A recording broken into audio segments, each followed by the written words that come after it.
두 번째 주 우리가 만나야 될 하나님의 말씀은 신약 성경 에베소서 6장입니다. 5절로 9절의 말씀, 신약 성경 315쪽이나 6쪽에 보시면 에베소서 6장 5절로 9절이 있습니다. 제가 받들어 봉독해 드립니다. 종들아, 두려워하고 떨며 성실한 마음으로 육체의 상전에게 순종하기를 그리스도께 하듯 하라. 눈 가림만 하여 사람을 기쁘게 하는 자처럼 하지 말고 그리스도의 종들처럼 마음으로 하나님의 뜻을 행하고 기쁜 마음으로 섬기기를 주께 하듯 하고 사람들에게 하듯 하지 말라. 이는 각 사람이 무슨 선을 행하든지 종이나 자유인이나 주께로부터 그대로 받을 줄을 알미라. 상전들아, 너희도 그들에게 이와 같이 하고 위협을 그치라. 이는 그들과 너희의 상전이 하늘에 계시고 그에게는 사람을 외모로 취하는 일이 없는 줄 너희가 알미라. 아멘. 만나서 반갑습니다. 늘 참석해 주시는 분들이 계신데 한편으로는 주일만 되면 우리 성도들 다 이렇게 한자리에 참여하면 참 좋겠다라는 그런 바람이 목사 마음에 있습니다. 왜냐하면 그런 높아심 때문에 그런 것 같아요. 은혜를 많이 받아야 되는데 예배당에 와서 은혜를 많이 받아야 험한 세상 믿음으로 살 수 있을 텐데, 그래서 각자 주님이 부르실 때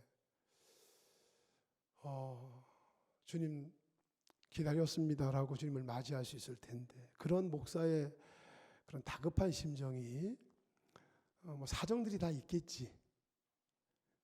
그렇지만 그런 염려를 늘 갖습니다. 오늘 이 자리에 오신 분들 한 분도 빠짐없이 하나님의 은혜 많이 받으시고 충전해서 내려갈 때는 다들 기쁨과 소망을 가지고 내려갈 수 있기를 주의 이름으로 축원합니다. 우리는 두 가지 구원에 대해서 늘 들어왔죠. 법적 구원과 개인적 구원에 대해서 늘 들어왔잖아요. 법적 구원은 어느 분이 몸을 입고 오셔서 십자가에서 이루신 구원이에요? 하나님의 아들 예수님이 2000년 전에 오셔서 십자가에 달리셔서 이루신 구원을 법적인 구원이라 그래요. 그 구원이 저와 여러분의 개인적인 구원이 되려면 두 가지가 필요해요. 그것이 뭐냐면 회개와 믿음이 필요해요. 근데 그 회개와 믿음은 우리가 자의적인 마음을 가지고 할 수 있는 게 아니에요. 우리의 제사함 받는 법적인 구원도 하나님이 친히 사람으로 오셔서 우리 대신 당신을 대속제물로 지불하셔서 이루신 구원이지만, 전적인 하나님의 은혜지만, 개인적으로 받는 구원, 내가 믿음으로 출생하는 구원, 하나님의 자녀로 출생하는 구원, 영접하는 자 곧 그 이름을 믿는 자들에게는 누구 자녀? 하나님의 자녀가 되는 권세를 주신다 그랬잖아요. 그 개인적인 구원을 받는 것도 회개와 믿음이 필요한데, 그 회개와 믿음 역시도 우리의 노력으로는 불가능한 영역이라는 거예요. 여러분은 믿을 수도 없고요, 온전한 회개를 할 수도 없어요. 그 회개와 믿음마저도 우리에게 하나님이 은혜를 부어주셔야 가능한데, 그 은혜를 부어주시려고 오신 분이 보혜사 성령이시라고 하는 거예요. 성령님이 오셔서 우리에게 회개를 통해서 예수 그리스도를 구주로 영접해서 하나님의 자녀로 출생해서 법 아래에 있던 우리들이 은혜 아래로 옮겨져서, 원래는 우리가 법에 매여 있었을 때는 죄 때문에 우리는 처벌받아야 했었거든요. 근데 그 처벌을 대신 누가 당하신 거야? 예수님이 대신 처벌을 받으셨잖아. 그래서 그 예수를 구주로 영접하면 이제 우리는 처벌받을 사람이 아니라 예수 이름 의지하여 용서를 구하면 언제든지 용서받는 사람이 된 거예요. 그러니까 죄의 종이 아니라 하나님의 자녀가 됐기 때문에, 은혜 아래로 옮겨졌기 때문에, 로마서에 의하면 은혜 아래로 옮겨졌기 때문에 우리는 이제 언제든지 용서받는 사람이 됐다. 그렇다고 뭐 죄를 마음 놓고 지어도 되겠다 이렇게 생각하면 그건 잘못된 생각이잖아요. 우리는 죄와 피 흘리기까지 싸워야 되고 악은 모양이라도 버려야 되지만, 그럼에도 불구하고 우리는 또 연약해서 또 마음으로, 입술로, 행위로 하나님 마음을 아프게 할 때가 있잖아요. 그럴 때는 여러분 지체하지 마시고 누구 이름 의지해서? 예수 이름 의지해서 하나님 앞에 도움을 구하면 용서받고 여러분 은혜로 품어주실 줄로 믿습니다.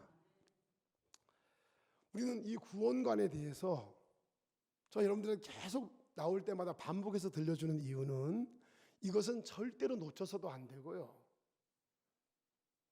가벼이 여겨도 안 돼요. 예수 믿고 구원받아 하나님의 자녀 돼서 세례받고 또 직분을 받으시고 하다 보면 시간이 흐르잖아. 시간이 흐르다 보면 어떤 일이 벌어지냐면 자기가 받은 구원이 가볍게 치부되는 경우들이 있어요. 오늘 한국교회가 이 모순에 지금 빠져 있어요. 그래서 예수 십자가의 대속의 은혜로 구원받은 이 은혜의 가치가 나를, 존재하는 나를 살게 하는 이유가 돼야 되는데, 그 은혜는 그냥 저 뒷방에 두고 저는 계속 복 받아야 돼요, 저는 계속 물질의 복도 받아야 되고 건강의 복도 받아야 되고 하면서 복을 자꾸 구하는 쪽에다가 신앙의 초점을 맞추게 되거든요. 근데 그거는 성경 마태복음 6장에 말씀하잖아요. 염려하지 말라고. 하늘에 계신 너희 아버지가, 육신의 부모도 자식이 뱀을 달라 그러면, 떡을 달라 그러면 뱀 줄 부모가 어디 있냐. 하물며 하늘에 계신 너희 아버지가 너희들을 구원하려고 아들까지 이 땅에 보냈는데 너희에게 못 줄 게 뭐 있냐. 믿음이 적은 자들아, 그 염려하지 마라. 날아다니는 새를 봐라. 들에 있는 백합화를 봐라. 누가 먹이고 누가 입히냐. 하나님이 하시는 거 아니냐. 하물며 너희일까 보냐 라고 주님이 말씀하세요. 그러니 그 영역은 덤으로 받는 영역, 그게 물질이 됐든 건강이 됐든 자녀들이 잘 되는 것이 됐든 평안이 됐든, 이 땅에서 여러분들이 받아서 살아야 될 영역들은 여러분 마음속에 내 아버지가 되시는 주님께서 다 보고 계시고 살피고 있고 때에 맞게 역사하실 거라고 하는 믿음으로 여러분 승리하시기를 주의 이름으로 축원합니다. 그 믿음은 믿어져야 돼요. 그리고 우리가 추구해야 될 것은요, 그의 나라와 그의 의를 구해야 되는 거예요. 이제 우리의 기도의 제목, 우리의 관심의 내용이 차원이 달라져야 된단 말이에요. 질 낮은 고민을 했던 우리들이 질 높은 고민을 해야 되는 거야. 예수 믿고 구원받은 사람들은 고민이 없어지는 게 아니라 고민의 질이 달라지는 거란 말이에요. 이 땅에 매여있던 고민이 하나님의 뜻을 이루고자 하는 소망의 고민으로 고민의 질이 달라져야 된단 말이에요. 여기 달라지신 분들 계시죠? 예수님 만나서 은혜를 입고 보니까, 야, 나는 그동안 예수 만나기 전에는 돈이 전부줄 알고 살았는데 아니었어.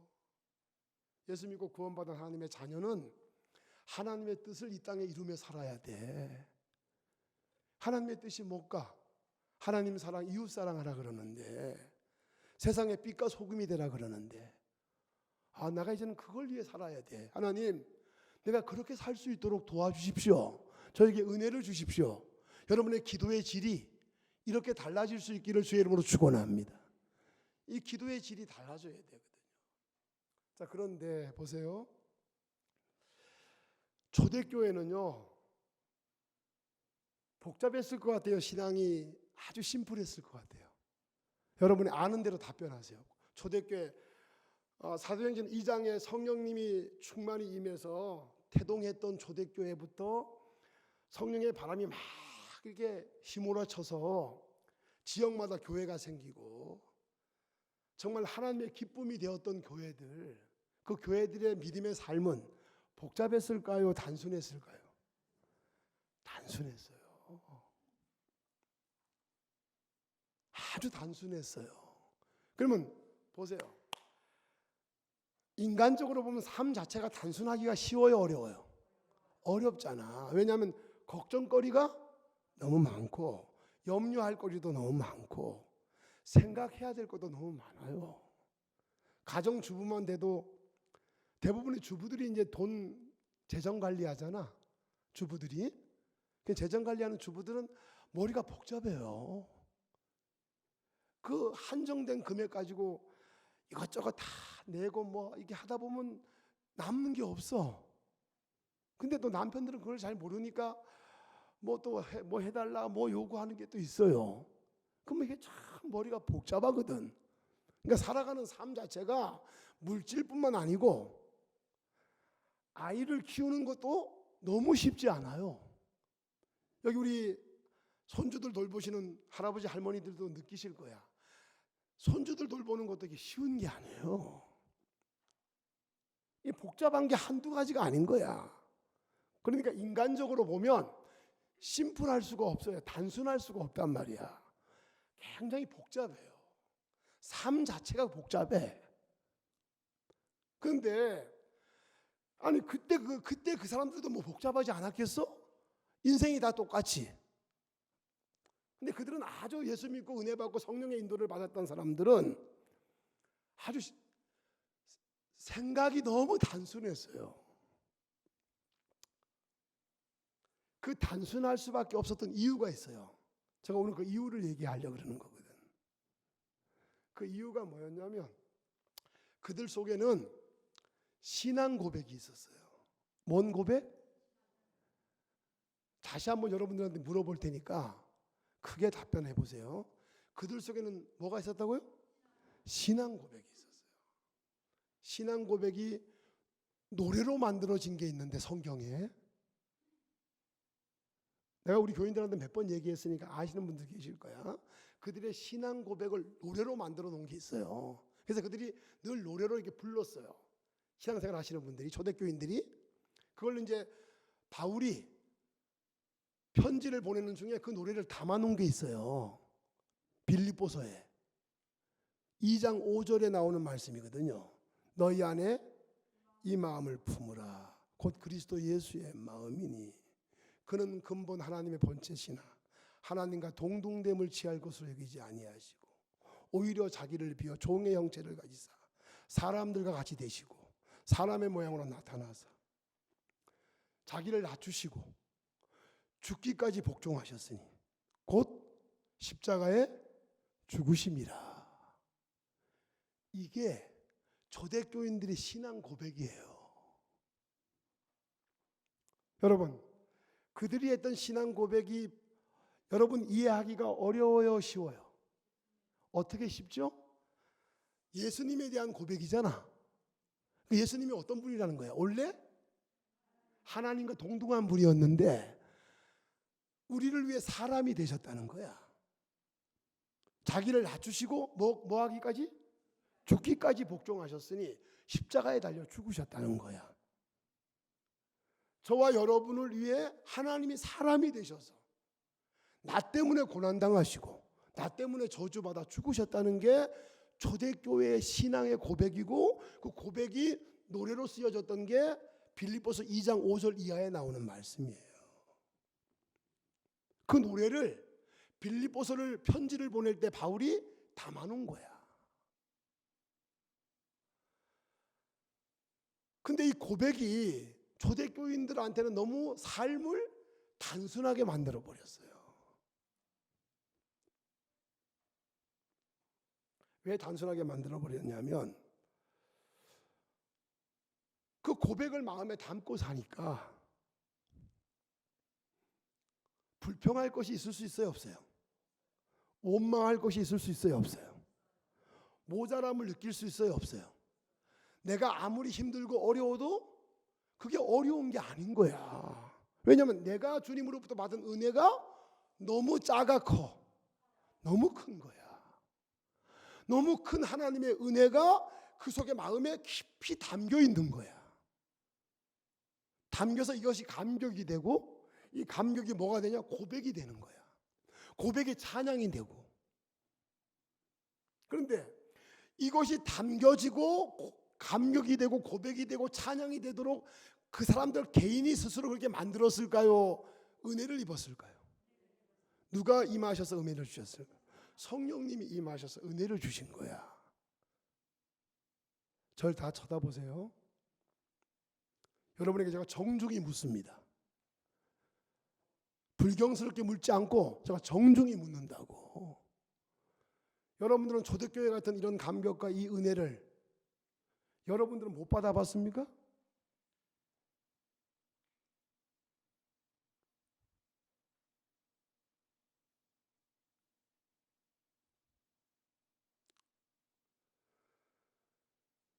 이들의 삶을 송두리째 바꿔버린 이 고백이 저와 여러분들에게는 성령님이 주시지 않았냔 말이야.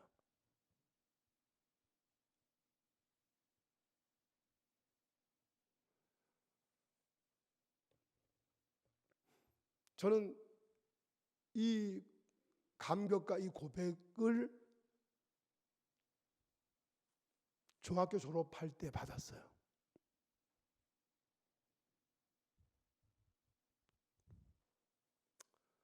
여러분은 언제 받았어요?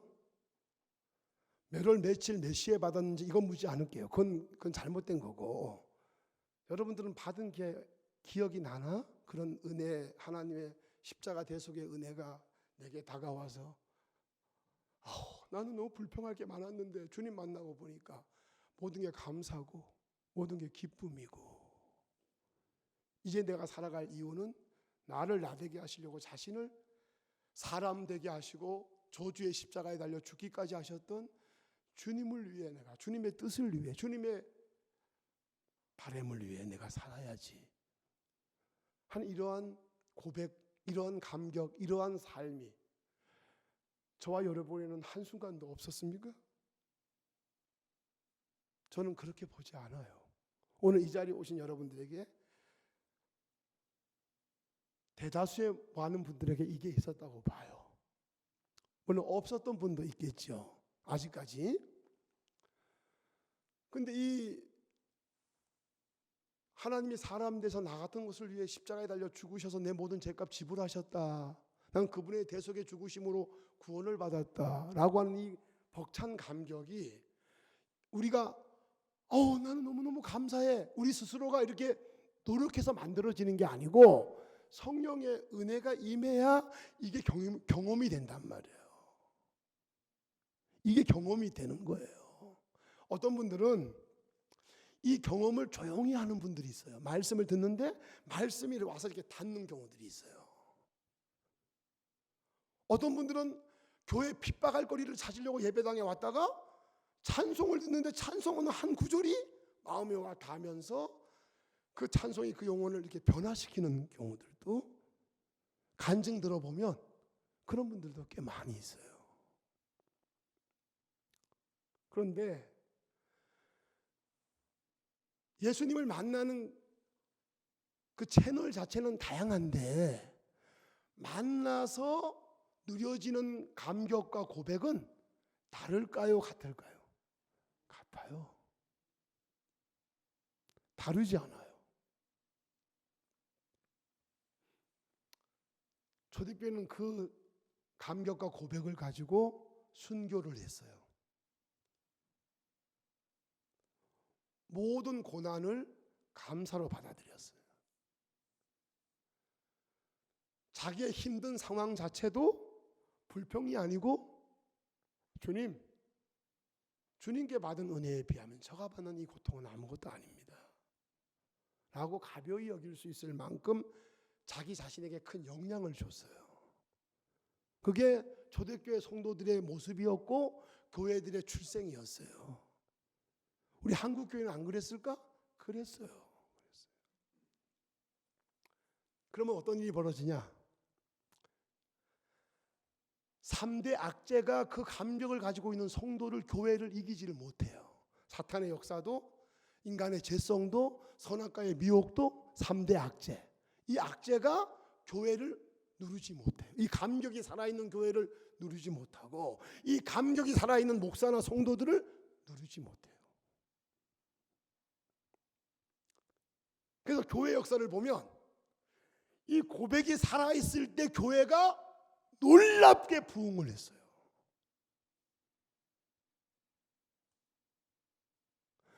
조직이 갖춰지지 않고 예배당도 크게 없는데 이 고백이 살아있을 때 교회는 하나님이 기뻐하는 교회였고 부흥하는 교회였어요.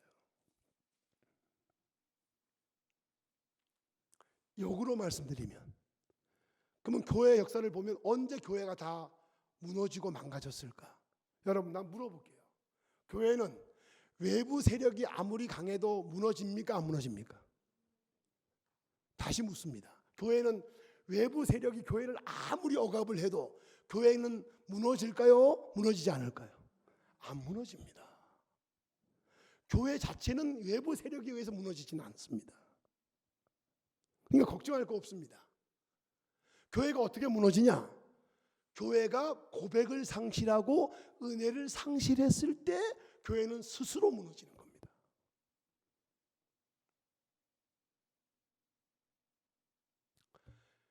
(2000년) 교회 역사를 보면 고백이 살아있을 때 교회는 부흥했습니다. 사탄의 어떤 역사도 무너뜨리지 못했습니다. 그런데 고백이 사라지고 종교 행위만 하는 형식적인 교회가 됐을 때, 형식적인 목회, 형식적인 신앙인들이 늘어났을 때, 그때 교회는 사탄의 조롱거리가 되고 세상으로부터 비난받는 아주 부끄러운 교회로 전락해버립니다.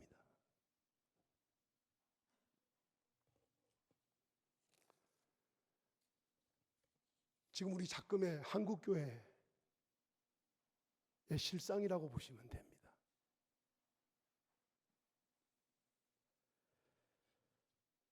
여러분, 주님은 우리를 아실까요? 모르실까요?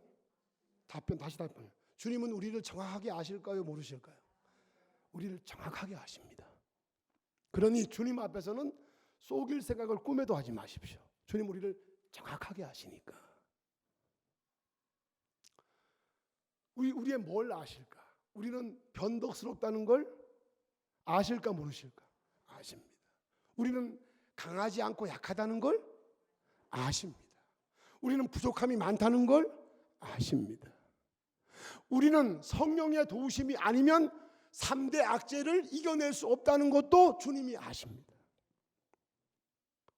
그래서 주님께서 우리에게, 우리를 아시는 주님께서 우리가 이 모든 것들을, 이 약점을 가지고 있는 우리들이 이걸 이겨낼 수 있는 길을 알려줬습니다.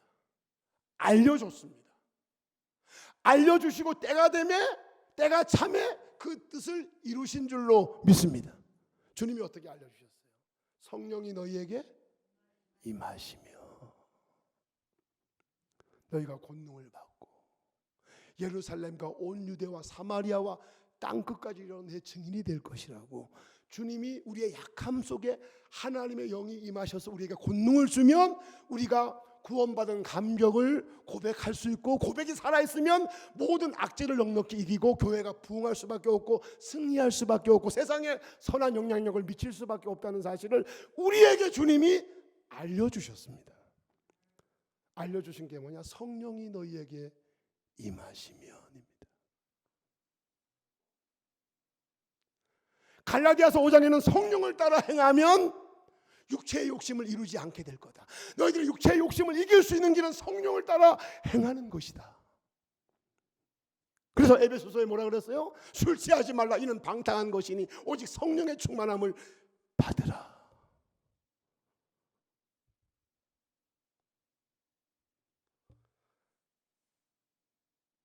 예수 그리스도의 십자가 대속의 은혜에 대한 감격이 고백이 되게 하고 고백이 삶으로 이어지는 그 시대는 교회가 부흥의 꽃을 피웠지만, 그 고백이 형식이 되고 종교 행위가 돼버렸을 때 교회는 무참히 무너졌습니다.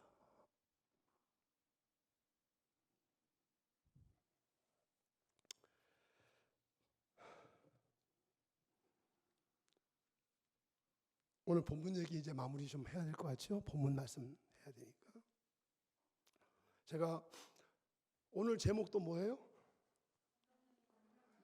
성령이 충만하면 가능합니다. 한번 따라해 봅시다. 성령이 충만하면 가능합니다. 자, 제가 이걸 오늘 몇 번이에요? 오늘 3번이잖아. 3번이라는 얘기는 2번을 했다는 거 안 했다는 거야? 2번을 했어. 성령 충만하면 가능합니다. 1번 성령 충만하면 가능합니다. 2번 성령 충만하면 가능합니다. 오늘 3번을 맞이했는데 제가 지난주에는 가정주의로 지키는 바람에 성령이 충만하면 가능합니다. 지난주에 3번이 돼야 되는데 제가 제목을 지난주에는 행복한 그리스도인의 가정이라고 제목을 정했어요. 그래서 오늘 성령 충만하면 가능합니다. 오늘은 3번이 된 거야. 원래는 4번이 돼야 될 뻔했어요.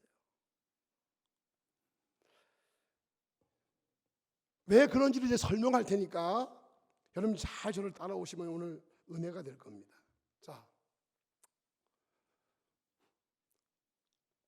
성령 충만하면 가능한데 에베소서 말씀은요, 제가 말씀드렸잖아.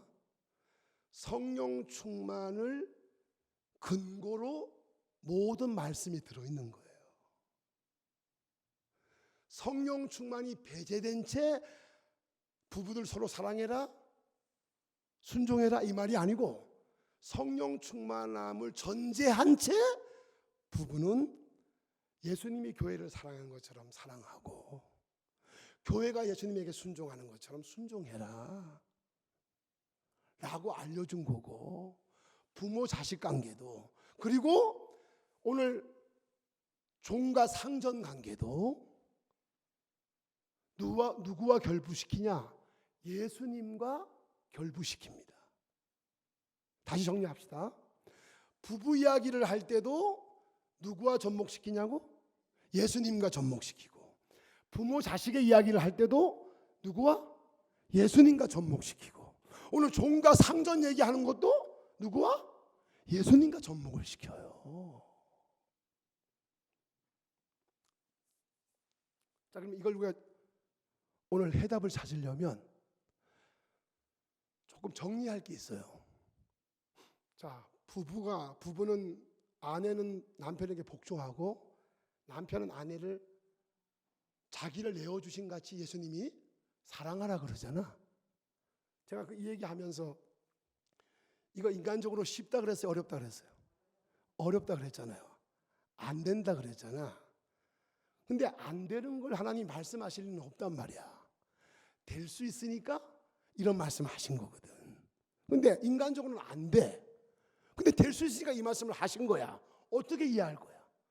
이거는 우리 의지로는 될 수 있는 영역이 아닌데 성령이 십자가의 대속의 은혜에 우리를 잠기게 하면, 예수 마음을 품게 하면 죄인된 우리들을 구원하려고 친히 사람이 되신 하나님의 사랑이 우리에게 부어지면 도저히 사랑이 쉽지 않은 아내도, 도저히 복종이 쉽지 않은 남편도 가능해질 수 있다는 거예요.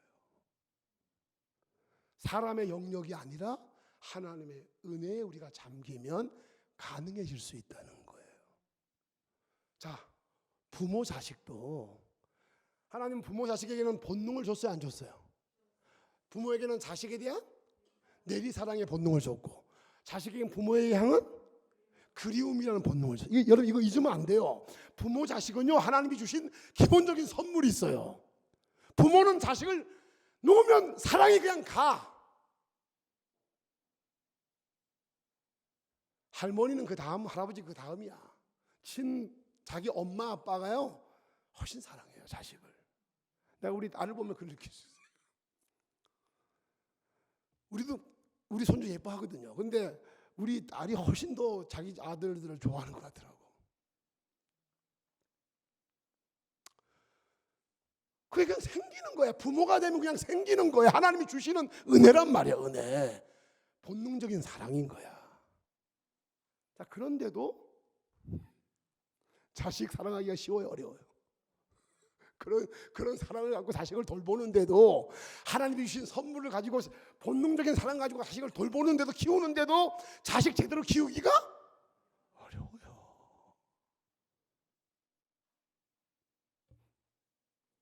돌아가신 저희 어머니가 하늘나라 가시기 전에 우리 손주들을 많이 키웠어요. 우리 어머니가 손주들을 많이 키웠거든. 근데 키웠는데 우리 어머니 특징이 뭐냐면 욕을 엄청나게 해요. 손주들이 마음 안 되게 하면 욕을 엄청나게 해요. 이게 바닷가 사시는 분이 욕을 무지하게 해. 그냥 무지하게 하는데 또 조금 지나면 또 금방 또 그 손주들 챙기느라 정신이 없어. 근데 그게 반복이 되다 보니까 손주들이 어떻게 생각하냐면, 우리 할머니가 뭐 욕하고 혼내도 그걸 심각하게 여기지를 않아. 왜? 금방 또 품어주고 금방 또 이렇게 봐주고 이러니까. 그런데 우리 어머니의 특징이 뭐냐면 때리지를 않아. 아이들을 절대 안 때려요. 저도 우리 어머니가 한 대도 안 맞았고 자랐거든. 근데 하여튼 이 욕으로 그냥 이용식이 아니고 욕을 하는 것을 푸는 거야. 그냥. 자식들 키우면서 여러분 그렇게 안 하는 경우가 쉽지 않거든요. 근데 그렇게 하는데 제가 어머니에게서 느꼈던 게 뭐냐면, 참 자식 키우는 게 쉽지 않다. 제가 7남매 중에 막내잖아. 자, 그런데 말입니다. 중요한 거는 부모 자식 관계도 하나님이 주신 본능적인 선물만 가지고는 버티기가 어려워.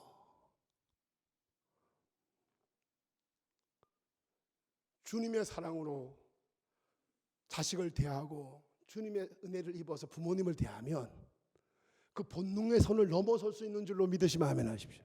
넘어설 수 있어요. 그러니까 은혜 하나님의 십자가 대속의 은혜에 잠기면 이게 다 해결된다는 얘기야. 오늘 본문에 나오는 이 상전과 종에 대한 얘기도 똑같은 얘기잖아. 자, 눈을 들려서 한번 봅시다. 마무리해야 되니까. 보면 5절, 종들아 두려워하고 떨며 성실한 마음으로 육체의 상전에게 순종하기를 그리스도께 하듯 하라. 예수님과 연관짓잖아. 상전을 대하는 종의 태도를 얘기하는데 예수님 대하듯이 상전을 대하라는 거야. 여기 직장생활 하시는 분들, 사장님이 아니고 직장생활 하시는 분들 계시죠? 여러분들 사장님을 예수님 대하듯이 대할 수 있어요? 그렇게 대하라는 거 아니야. 예수님 대하듯이 대하란 말이야. 상전을. 그러면서 이어지는 말씀 보세요. 6절, 눈 가림만 하여 사람을 기쁘게 하는 자처럼 하지 말고, 눈 가리고 아웅하듯이 하지 말고, 사람한테는 그렇게 할 수 있잖아. 눈속임 할 수 있잖아. 겉으로는 잘하는 것처럼 하는데 뒤로는 제대로 안 할 수 있잖아. 그렇게 상전들을 대하지 말고 그리스도의 종들처럼 마음으로 하나님의 뜻을 행하고, 마음으로 주인을 예수님 모시듯이 모시고, 그리고 기쁜 마음으로 섬기기를 주께 하듯 하고 사람들에게 하듯 하지 말라. 주님을 기쁘시게 하듯 상전을, 고용주를 대하라는 거야. 여기 보세요. 여기 직장생활 하시는 분들, 이게 여러분 어려워요. 안 돼요. 그냥 잘 안 보이면 또 눈밖에 나면 또 안 좋으니까 그러니까 그냥 그렇게 하는 거야. 예수 믿는 분들도 똑같아. 근데 이렇게 하라는 거야. 예수님 대하듯이. 이게 가능하지 않잖아요. 가능하지 않는데 하라고 하시잖아. 할 수 있으니까. 이걸 어떻게 할 수 있냔 말이야. 주님 대하듯이 하려면 주님의 은혜가 우리에게 부어져야 될 줄로 믿으시면 아멘 하세요. 부어져야 되지. 은혜가 안 부어졌는데 이걸 어떻게 하냐고. 성령의 은혜가 우리에게 예수님의 은혜가 충만히 부어져서 그분의 놀라운 사랑, 그분의 놀라운 섬김, 희생이 우리에게 가득 채워져서 우리의 신앙 고백이 되고 감격이 되면, 그것이 내가 섬기는, 내가 도와주는 주인에게 마음을 담아서 할 수 있잖아요. 그러니까 이건 성령 충만한 은혜가 임하지 않으면 안 되는 거란 말이야. 여러분, 한 예로 구약에 있는 보디발 장군 집에 노예로 팔려간 사람이 누구예요? 요셉이잖아. 요셉. 야곱의 아들 요셉. 요셉이 형들한테 버림당해가지고 노예로 팔려갔잖아. 보디발 집에 가서 이제 노예 생활을 하는 요셉이 보디발 눈에 들었어요, 안 들었어요? 보디발 눈에 들었잖아. 들으니까 보디발이 그 사람을, 그 집안을 모든 걸 다 관할하는 총무가 되게 했잖아. 왜 그런 줄 아세요?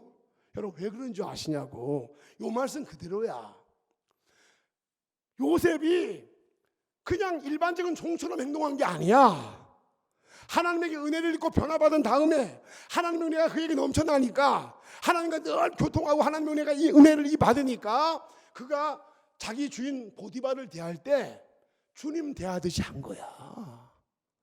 그리고 뭔 일을 할 때 마음을 담아서 진실하게 정직하게 한 거야. 그게 보디발의 마음을 감동해서 집안 전체를 관장하게 만들어준 거란 말이에요. 하나님의 은혜가 그렇게 만든 거거든. 성령의 시대인 지금도 성령 충만하면 가능할 줄로 믿으시면 하면 하십시오. 자, 그러면 종만 그렇게 해야 되냐? 고용된 분들만 그렇게 해야 되냐? 직장인들만? 아니야. 이런 보세요. 몇 절 보시냐면 9절 보세요. 9절. 자, 9절 상전들에 대한 얘기예요. 다 같이. 이건 이제 고용주 사장님들에 대한 얘기인데 한번 읽어봅시다. 시작. 상전들아, 너희도 그들에게 이와 같이 하고 위협을 그치라. 이는 그들과 너희의 상전이 하늘에 계시고 그에게는 사람을 외모로 취하는 일이 없는 줄 너희가 알미라. 여러분 여기 보세요. 지금은 민주주의 사회가 돼가면서 인권이 많이 회복됐지만 이 당시 옛날에는 얼마나 인권이 없었겠어요. 그러니까 주인이 종들을 너무너무 하대하고 위협하고 막 하는 거야. 그러니까 바울이 뭐라 그러냐면 하나님의 은혜를 쫓아서, 여러분 주인 되신 여러분, 상전 되신 여러분, 여러분들도 종들처럼 하십시오. 종들이 여러분들을 대할 때 주님을 대하듯이, 주님을 섬기듯이 여러분들을 대하듯이 여러분들도 주님의 사랑을 가지고 여러분의 종들을 대하셔야 됩니다.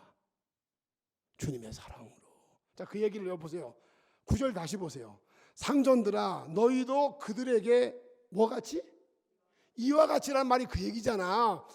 종들이 주님의 마음을 품어서 주인을 섬기듯이 주인도 주님의 마음을 품어서 종들을 사랑으로 대해줘야 된다. 위협하지 말아야 된다. 강탈하지 말아야 된다라고 말씀하시는 거란 말이에요. 그러니까 한쪽에만 얘기하는 게 아니고 양쪽 다 주님의 은혜가 여러분 속에 충만해져서 주님의 뜻을 따라서 주님의 마음을 가지고 주인을 섬기고 종을 고용당하신 분들을 대해줘야 된다. 살펴줘야 된다. 그 말씀하시는 거예요. 자, 이제 마무리합시다. 그러니까 여러분 성경 해석은 이렇게 제가 해드렸고,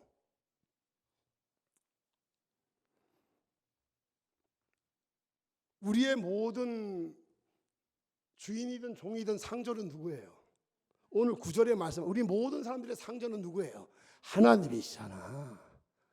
하나님이시잖아. 그러니까 우리가 하나님 앞에 우리가 다 서야 될 텐데, 하나님 앞에 서야 될 우리들이 이 땅을 사는 동안 상전이든 종이든 자기의 자리에서 주님을 늘 마음에 모시고 상전도 대하고 종도 대할 줄 아는 그런 마음을 가지고 살아나고 지금 당부하는 건데, 이게 인간적으로 당부한다고 될 문제냔 말이야. 이게 하나님의 은혜가 임하지 않으면, 성령이 역사하지 않으면 안 될 일인데 너희들 할 수 있다. 누가 역사하시면?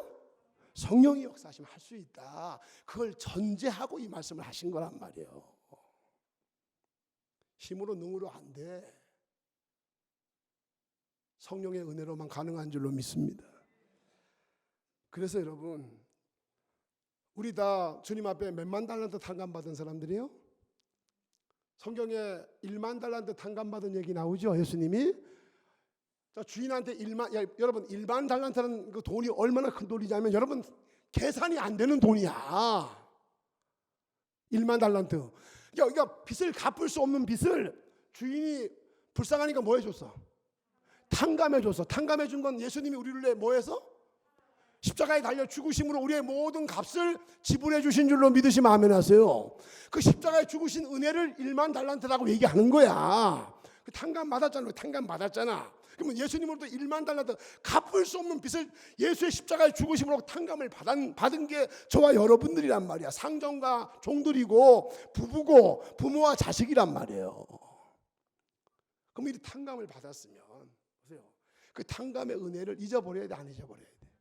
그 은혜가 너무 크니까 그 은혜에 잠기면 나에게 100데나리온 빚진 사람을 얼마든지 여러분 탕감해 줄 수 있어야 되고 당연한 것인 줄로 믿어지시면 아멘 하십시오. 당연하잖아. 그럼 100데나리온 얼마든지 탕감해 줄 수 있는가? 1만 달란트를 탕감받았잖아. 죄와 사망의 죽음에 갇혀있던 우리들을 위해 하나님의 아들이 나를 위해 십자가에 지시고 죽으심으로 내 죄값을 지불해 주신 거 아니야. 구원받았잖아. 그 감격이 우리를 지배하면 사람에게 우리가 좀 속상한 게 있어도 좀 용서해 주고 봐주고 이해하고 덮어주고 품어주는 거 당연한 거란 말이에요. 그 당연한 것을 교회가 못하잖아. 그 당연한 것을 교인들이 못하잖아. 그 당연한 것을 목사가 못하잖아. 여러분, 그걸 당연한 것을 알면서도 왜 못할까?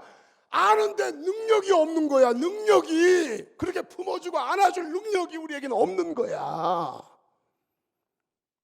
이것을 우리에게 주시려고 오신 분이 보혜사 성령이 오신 거란 말이에요. 그래서 오늘 제목이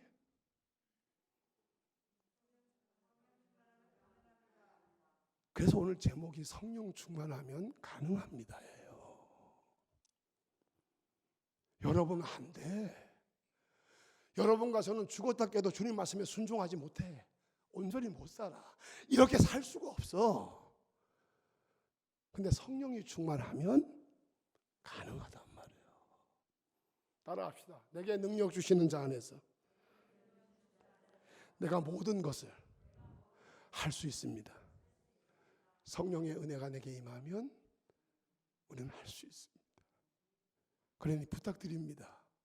오늘 예배드린 여러분들, 성령 충만이 행복한 가정생활, 칭송받는 사회생활을 할 수 있는 유일한 해답인 줄 아시고 신앙생활 할 때 은혜 받는 일에 집중하셨으면 좋겠습니다. 힘쓰십시오. 성령 충만함을 사모하십시오.